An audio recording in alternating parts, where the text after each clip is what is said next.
ఈరోజైతే మనమైతే ప్రయాగరాజ్ వెళ్తున్నాం మహాకుంభ కోసం. వెళ్ళే దారిలో ఆకలేస్తే ఇదేదో అనిపిస్తుంది, ఇదేందో తెలియదు.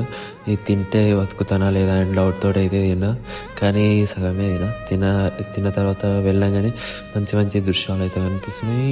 ఈ దృశ్యాలను చూడగానే హార్ట్ అయితే మెల్ట్ అయిపోతుంది అని ఉంటుంది.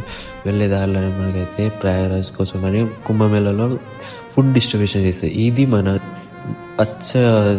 ఏమంటారు ఇంటి ఫుడ్ లాగా అనిపించింది. తర్వాత మనం అయితే ప్రయాగరాజ్ చేరుకోగానే ఫుల్ ట్రాఫిక్ భయ్య. ట్రాఫిక్ని చూడంగానే తర్వాత పోలీసు వాళ్ళని చూడగానే కెమెరా కింద పెట్టేసి మళ్ళీ కొద్ది దూరం వెళ్ళగానే మాకైతే ఒక మంచి రెస్టారెంట్ అనిపించింది.